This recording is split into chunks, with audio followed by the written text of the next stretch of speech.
həqiqətən də nə xoş mənim halıma, nə xoş ki, mənim bu cür dəyərli dünyaya gətirdiyim Səkinə xanım kimi anam var. Və bir Allah'ım çox gözəl söylədiniz ki, əslində hər bir ocaqda, hər bir ailədə mütləq ki, Allah'a qurban olun. Bu cür gözəl süfrələr açılmalıdır. Baxmayaraq ki, mən bu il oruç saxlamadım, amma Allah mənə nəsib elədi ki, mən bu günləri oruç tutanlar üçün iftar süfrəsi verə bildim. Bu günləri yenə də hər il necə ki, Quran tapşırırım, yenə biləm, anamdan keçib. Mən bu cür görmüşəm. Və bugün də yenə də Allah mənə nəsib elədi ki, Quran tapşıra bildik.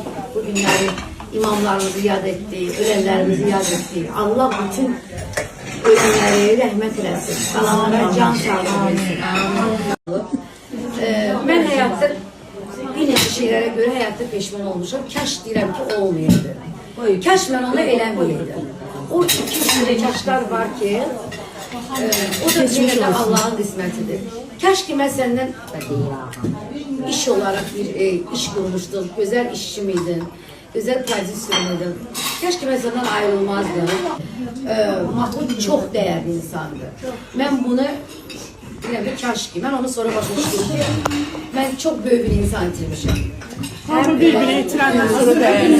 Hanım, herkes bilir ki, ben onun gözünün qabağında böyümüşəm. Ama Ayşe de benim gözümün qabağında böyüyüb. Aydan da benim. Bəli, Aydan da sənin gözünün qabağında böyüyüb. Ayşe bilirsiniz ki, çok değerli bir maşallah olsun ki, Azərbaycanda yok, Azərbaycanda kənarda da öz sözünü deyib. Allah sən Ürəyimsən.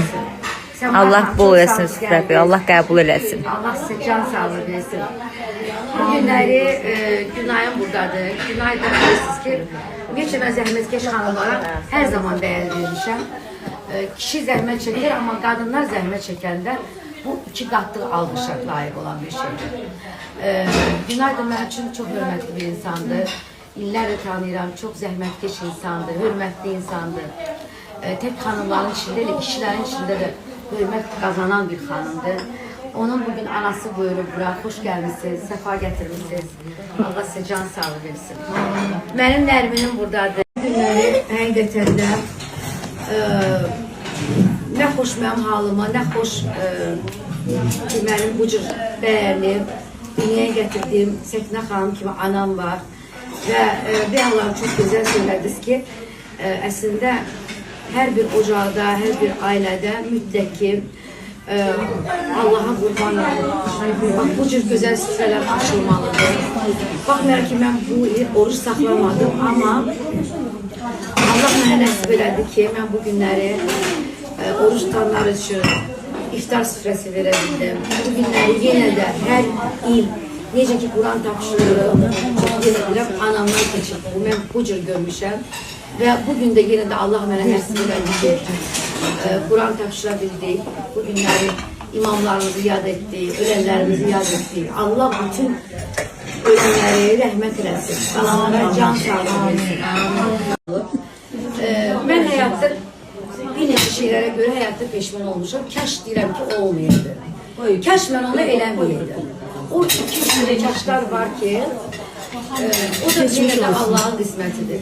Kaş ki, mən səndən iş olarak bir iş kurmuşdun, güzel işçi miydin, güzel prodüser miydin? Kaş ki, mən səndən ayrılmazdım. Mahmud çok değerli insandı. Ben bunu bir kaş ki, ben onu sonra başlamıştım ki, ben çok büyük bir insan itirmişim. Hem birbirine itiranlar sonra değerli. Hanım, herkes bilir ki, ben onun gözünün qabağında böyümüşəm. Ama Ayşe de benim gözümün qabağında böyüyüb. Aydan da benim. Bəli, Aydan da sənin gözünün qabağında böyüyüb. Ayşe bilirsiniz ki, çok değerli bir maşallah olsun ki, Azərbaycanda yok, Azərbaycanda kənarda da öz sözünü deyib. Allah sən Ürəyimsən. Allah bol eləsin süfrəfi, Allah qəbul eləsin. Allah sizə can sağlığı versin. Bu günləri Günay'ın buradadır. Günay da bilirsiniz ki, ümumiyyətlə mən zəhmətkeş xanımlara hər zaman dəyər vermişəm. Kişi zəhmət çəkir, amma qadınlar zəhmət çəkəndə bu iki qatlı alqışa layiq olan bir şeydir. Günay da mənim üçün çox hörmətli bir insandır. İllərlə tanıyıram, çox zəhmətkeş insandır, hörmətli insandır. tek hanımların içinde değil, kişilerin içinde de hürmet kazanan bir hanımdır. Onun bugün anası buyurup bura, hoş gelmişsiniz, sefa getirmişsiniz. Allah size can sağlığı versin. Benim Nermin'im buradadır.